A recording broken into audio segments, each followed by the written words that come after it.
Olá, pessoal, sejam bem-vindos à nossa aula 15 do módulo 8, equações diferenciais ordinárias. E agora, então, a gente vai lidar aí com um tema bastante interessante, que é o sistema de equações diferenciais ordinárias. A gente tinha falado aí até então de apenas uma equação, né, como lidar ou como resolver uma equação, e agora a gente vai tratar aí de um sistema de equações diferenciais, tá? Esse tema é interessante porque, na verdade, está relacionado com a nossa primeira aula que a gente teve lá, que foi o exemplo que a gente colocou como motivação para esse módulo.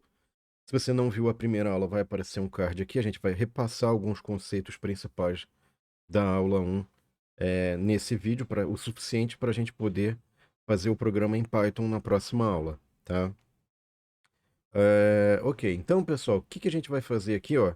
A gente vai pegar esse exemplo que foi dado na primeira aula, que é o exemplo aí do presa-predador, tá? No caso, coelhos e raposas. E tem essa indicação desse link, que enfim, vai estar na descrição do vídeo também. Eu não vou repetir código, tem um jeito de resolver que é dado nesse link. Eu vou fazer um outro jeito que é compatível com tudo aquilo que a gente viu, com aquilo que a gente estudou nesse módulo aqui, tá? Muito bem. Então, o que que é, só para a gente recordar o que que é o problema de presa-predador, as duas são duas equações, tá? Então, uma equação fala sobre como a zebra, que é a presa no caso, vai evoluir ao longo do tempo. Então, o que a gente tem aqui na primeira equação é a variação da população de presas no tempo, tá? É isso que essa equação vai captar. Então, o que eu estou vendo aqui é basicamente o seguinte: a variação de presas no tempo será dada por número de presas vezes uma taxa de crescimento menos, aí tem um menos aqui, é, o número de predadores, então vezes um beta ali, tá? Isso aqui funciona, esse termo aqui, beta vezes y vezes o número de presas, funciona como se fosse assim, olha, a quantidade de encontros de presas com predadores, tá? E aí encontros nos quais a presa vira comida do predador, certo? Então, por isso que é a taxa de decrescimento aí, tá bom? Então, isso é a dinâmica da zebrinha, no caso aqui a gente botou a zebra, né? Ao longo do tempo, como é que ela está, enfim, evoluindo em termos de número de indivíduos, de população. Já o predador, ele também tem uma equação no tempo para ele, tá? Então, a evolução desta população se dará como a variação do número de predadores no tempo, então a variação da população de predadores. Quando você varia o tempo, ela vai se dar como, né? Então, depende do número de predadores, tá? E o predador é o seguinte: quanto mais encontro ele tiver com a presa, melhor para ele, né? Mais comidinha.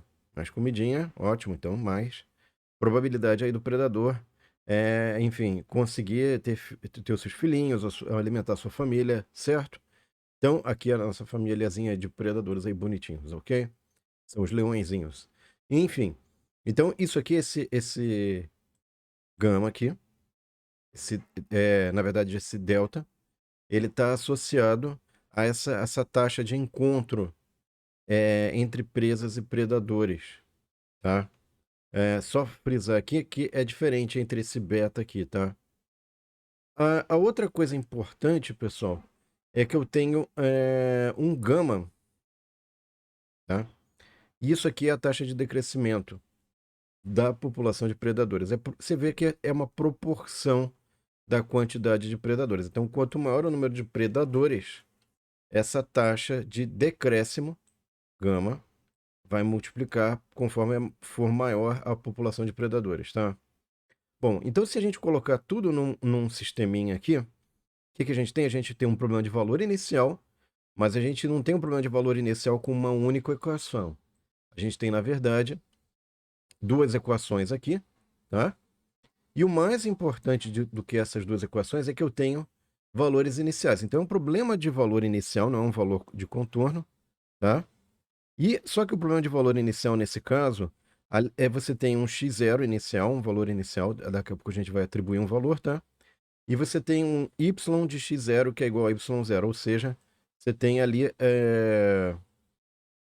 vamos falar assim, você tem os valores iniciais aí, tanto da população de presas quanto de predadores para esse problema, tá? Muito bem. Então, pessoal, dado isso aqui, aí vem a pergunta, poxa, mas o que que é dado, o que que é parâmetro, afinal de contas, nesse problema, né? Então vamos verificar isso com mais detalhes para não causar confusão. Então veja que alfa, beta, delta e gama são parâmetros dados. Então você vai especificar aqui, você vai fornecer esses valores, tá? E aí nesse caso, ao especificar esses valores, você vai ter o seu problema muito bem definido. E é claro, você pode escolher de forma arbitrária quais serão esses valores, tá? Enfim, você pode testar várias possibilidades, tá bom? Então aqui está a descrição, vai estar na descrição desse vídeo também um PDF com essa descrição desses parâmetros, né? Que a gente já mencionou, ele já explicou, tá? A gente pode colocar numa forma mais, digamos assim, padrão aí do que a gente já viu ao longo das aulas desse módulo, pessoal. E o que é interessante, na verdade, é que eu tenho o seguinte, ó, x' igual a f de xy, e y' igual a g de xy, tá? E aí eu descrevo aqui f de xy igual a x alfa menos beta y, g de xy igual a y delta x menos gama. E aqui você tem x0, valor igual a 10, então eu começo com 10 presas, e o número inicial de predadores, da população de predadores, é 5, tá? Muito bem. Então eu já dei aqui, e eu vou dar depois alguns parâmetros, tá? Os parâmetros alfa, beta, gama, delta e gama vão ser especificados, não se preocupa. O que é importante aqui para a gente é resolver esse problema do ponto de vista numérico. E o que significa resolver esse problema do ponto de vista numérico, pessoal? Significa, basicamente, você saber quais são os valores de x e y ao longo do tempo, né? Porque você só tem no início, no primeiro instante. Você quer saber ao longo do tempo, num certo horizonte. Para fazer isso, para a gente encontrar esses possíveis valores de x e y ao longo do tempo, a gente vai aplicar um método mais simples que a gente viu lá na aula 3. Se você não viu a aula 3, vai aparecer um card aqui, que é o método de Euler. A gente explica lá o que que é, como é que funciona e tal, mas se você já viu, ou se você só quer centrar suas energias em entender isso aqui, tá aqui o método de Euler, como é que ele vai funcionar. Você vai fazer o seguinte, ó. Você vai fazer uma fórmula recursiva xi mais 1 igual a xi mais h, onde h é o espaçamento que você vai dar, tá? A gente vai usar aí, por exemplo, pode usar 0.1, 0.2. Então depende aí da precisão que você quer, né? É o espaçamento. Então é o tamanho do passo que você vai dar. Por exemplo, eu estou com x de 0 no instante de tempo 0. Quero saber o valor de x no instante de 0, 0.1. Então eu vou botar espaçamento h 0,1, por exemplo, tá? Isso serve tanto para o x quanto para o y.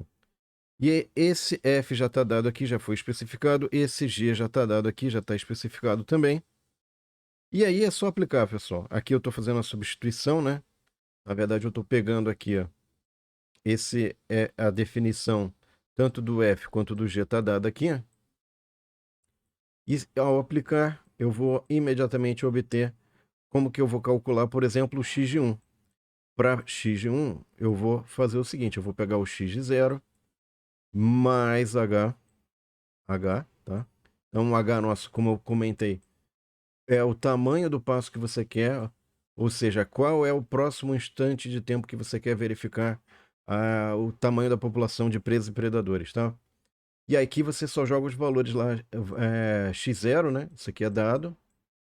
Vezes o gama e o beta vão ser dados, o y0 já está dado aqui também, ok? Já está puxando aqui das condições iniciais. E a mesma coisa você faz para o y1, tá, pessoal? Você vai calcular o y1 a partir do y0 mais h, que é um valor que você vai estabelecer aí arbitrário. Isso aqui também você calcula. Conhecido o x1, aí você aplica de novo para x2. Então x2 vai usar x1 e assim por diante, tá? Muito bem. Bom, pessoal, eu vou fazer o seguinte, eu fiz aí uma ideia geral, espero que tenha sido interessante para vocês entenderem o que a gente vai aplicar. Vocês vão ver que é relativamente simples o que a gente vai fazer em termos de programação Python, desde que você entenda essa pequena confusão que eu fiz aqui com vocês, que não é tão confuso assim, a gente já viu coisa mais complicada, tá? Então, pessoal, eu queria agradecer aí, espero que vocês tenham gostado, não esqueçam de curtir e compartilhar para que mais pessoas tenham acesso a esse material e parabéns se você chegou até aqui. Próxima aula é a última aula do módulo e do curso inteiro. A gente vai encerrar em grande estilo, fazendo gráficos muito bacanas, mas vai deixar uma pergunta no ar. Porque, afinal de contas, sempre fica alguma coisa no ar, sempre fica algo para a gente prosseguir, entender, enfim. Não perca a última aula, hein, pessoal? Obrigado pela atenção e estou esperando você lá na última aula do módulo e do curso, hein, pessoal? Tchau!